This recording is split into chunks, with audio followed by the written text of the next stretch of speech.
yung gusto niya, di ba? Yung mutya. Pwes, sundan niyo! Mutya!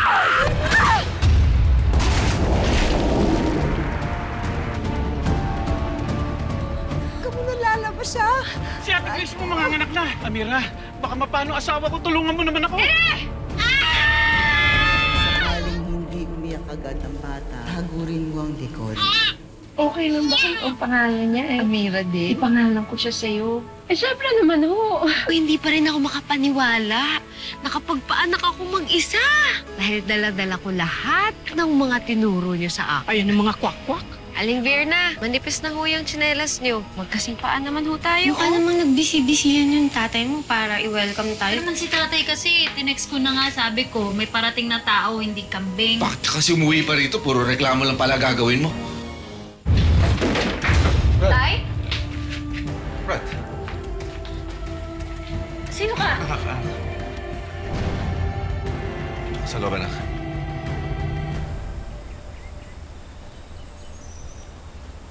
Naalala mo ba kung bakit Barangay Oyente ang tawag dito sa lugar natin? Oyente, di ba ho, ang sabi niyo, ang ibig sabihin nun, marunong makinig na tao. Yan ang numero unong ugali ng mga magagaling na manggagamot. Ang pakikinig. Salamat na lang sa Diyos at nagkusa ka mag-aral nung kaalaman ng mga ng lolo. Iro mo yan, batang-bata ka pa lang, marami ka na natutulungan. Tayong dalawa yun, La. Ayan, wala na. Ano? Yan. Tingin nga, La, yung likod mo kung may lamig. Sige.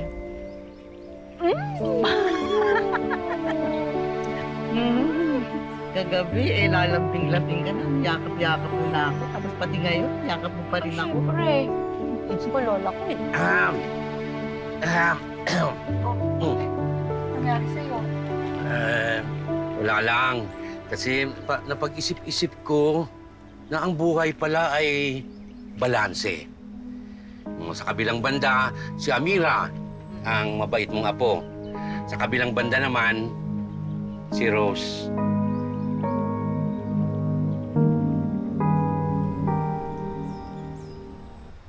Alex, maraming salamat ulit sa paghatid sa amin, ha? Wala po. Mira, maasahan talaga yung kababata mo. Sige na! Ilabas tayo mga gamit! Ay, ano yan? Ay, naku, naniningil na naman. Dali, takbo na kayo dyan. Mga gamit natin. Namin? Nangyari dito? Sige. Ilabas na lahat ng mga gamit natin. Mani, huwag naman ugan yan. Ako, ang dami naman sa akin. Kulang yan. Meron pa doon sa tao sa loob. Yung mga kaldero, ilabas nyo. Marami ng gamit. Maawa naman. Buksan mo yung cabinet. Mga gamit natin. Yung Okay na. Inaayos ko na to. Inaayos ko na. Ako nang bahala nito. Ayos! Kalahating taon na pala tayong hindi nagbabayad. Alam mo ba to? Tay! Ano bang nangyayari? Ang laki-laki ng utang nyo sa akin, ha? Nako, Luz Mariosep, kailangan magbayad na kayo sa akin. Kung hindi, talagang palalayasin ko talaga sa bahay ito. Malugan yan, Mama Ani. Ano ba ganyan? Tama lang yung ginagawa ko. Nasa batas yun. Ayaw sa batas. Pero may pinag-usapan tayo. Pumilma tayo ng mga kontrata.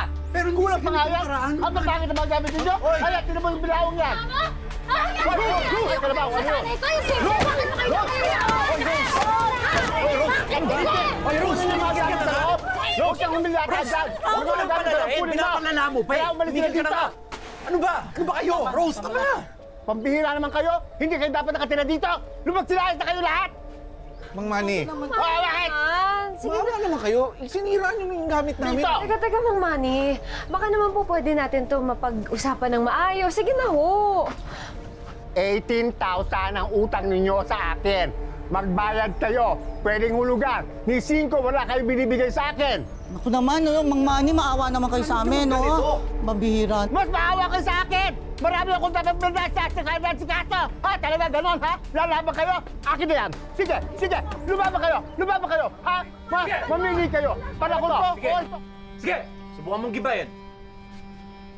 Naku, Diyos ko po. Ay! Magkabasagan tayo ng bungo dito.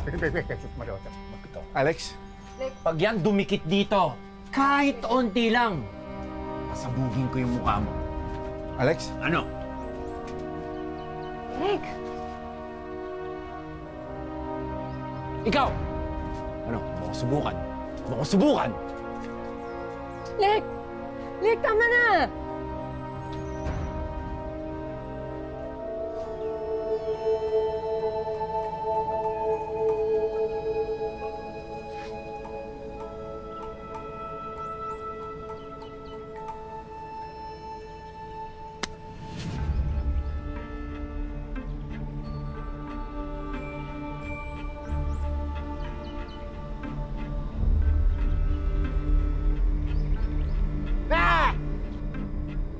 Kulang pa to ng 700, ha?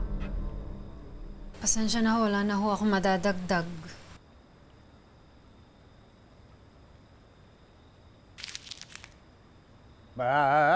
Kulang eh, kulang.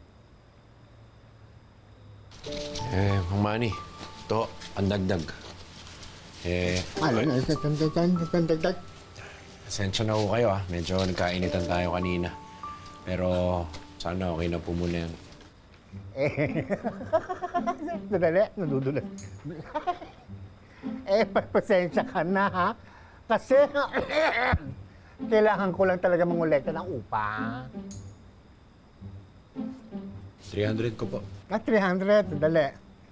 100, 200, 300. O, Amira, ha? Sa susunod, huwag papalya. Kung hindi, nako, malilintikan kayo sa akin. Kunin niyo na. Oo, kukunin ko na nga. Ito. Gusto ko, kompleto na yan. O siya, sige. Paalam. Sa susunod, ha? Huwag kakalimutan. Oy, Crisanto. Huwag kayong papalya, ha? Okay na itong 5,000. Yung 13,000 sa katapusan, ha? Oo. Papalya.